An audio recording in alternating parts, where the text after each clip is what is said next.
Hi, everybody. I hope that you are all well and safe. This first session in a series of sessions on news literacy deals with news values. What do we mean by news values? News values refer to the criteria media professionals use to decide which events to report and which ones to discard. In other words, news values refer to newsworthiness, which means which news events are worthy to be included in the news agenda and which ones ought to be discarded. But these criteria of selection are neither natural nor objective because they cast the perspectives of producers of information. In fact, in the process of news making, media professionals base themselves on these criteria. Note that I said news making, which means that news is constructed as all media content. News does not mirror reality. News does not reflect reality, but it constructs reality. Constructing reality starts from this very first stage of selection of news stories based on the following news values. The first news value is timeliness. Timeliness refers to the news of the day. What is timely? What has recently happened? Or what has just happened? Or what is happening right now and is actually unfolding before our eyes. Timeliness is a very important news value because people are highly interested in what is new or new aspects of current events, not what is already known. Yet, the concept of timeliness is relative. Example, for a 24-hour news channel, timeliness refers to breaking news or to something that is happening at the moment of speaking and that can be covered live by a reporter at the scene. For a general interest channel, timeliness is covering the main news stories of the day, mainly in the evening prime time newscast.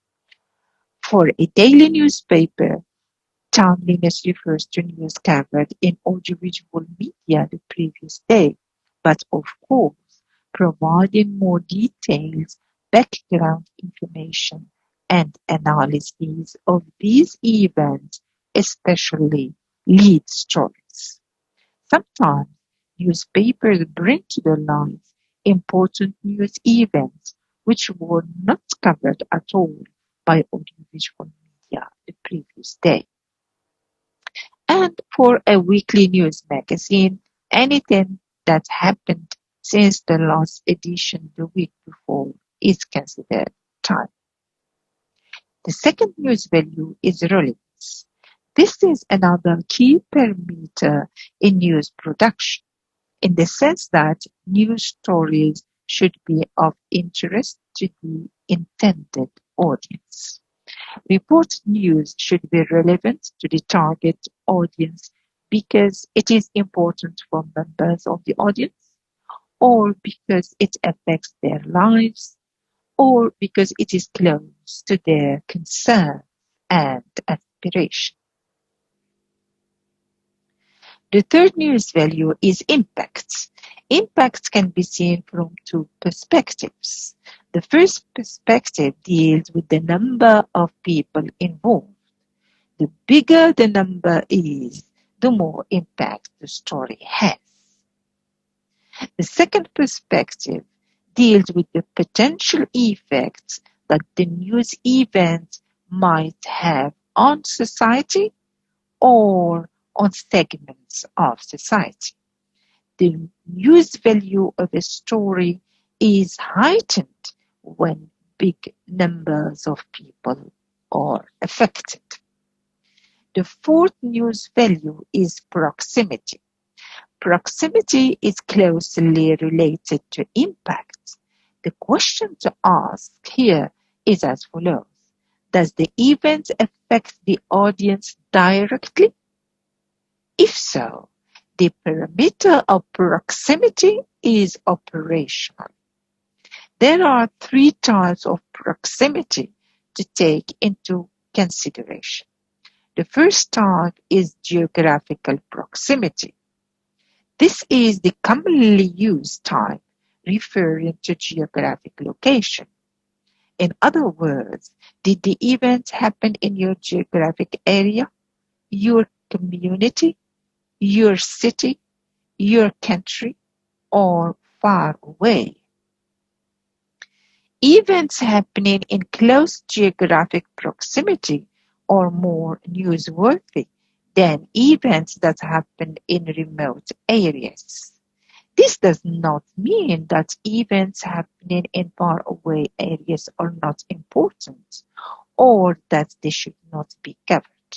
The idea is that news stories are displayed according to their order of importance. National or local important events have priority in what is covered, how it is covered, and with which prominence it is covered. This leads us to the second type of proximity, which is emotional proximity.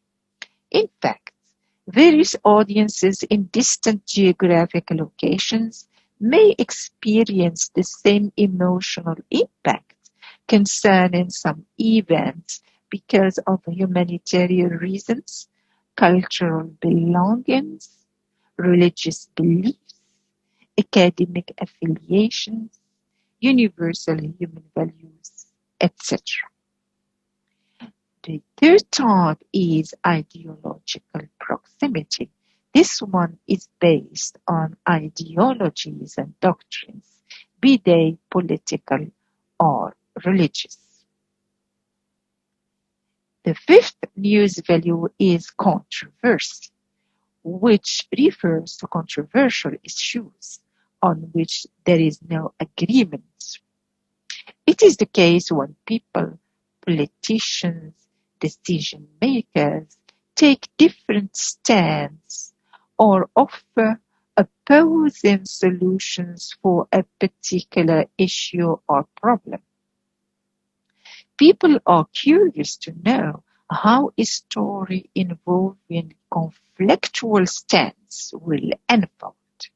When such news stories stimulate public debate on the issue at stake, we consider that the media landscape in that particular country is healthy and sound, as it provides a public sphere for political deliberation. But when we have the over-dominance of one position, we understand that the media is under control. In such cases, you have to keep in mind the key rule in media literacy, which is to diversify your sources of information. The sixth news value is currency. It refers to current events, that is, stories about events which stay for some time on the news agenda because of their extension in time, their extension in space, their extension both in time and space, or because of their consequences, or because of their follow-ups. The seventh news value is prominence. It is to be highlighted that prominence as a news value refers not to the event itself, but to actors involved in the event. In other words, it is not the event itself which is important and which deserves inclusion in the news agenda, but it is the person involved in the event who is considered important, as he or she holds an important position in society, like public figures or famous people. Therefore, this criterion in news values is questionable because it might bring to the fore futile events simply because they happened to the power elite or to celebrities. The eighth news value is oddity. This is another questionable news value, as it contends that if something unusual or unexpected happens, it is worth covering in the news. But what is at stake here is that such soft news take the place of hard news, favoring infotainment at the risk of depriving audiences from being well-informed citizens that can participate actively in the life of their society. This first part of news literacy dealt with news values. The second part will deal with the agenda setting theory of the press. In the meantime, you can read my article on the agenda setting theory of the press, accessible in my website. Thank you for your attention.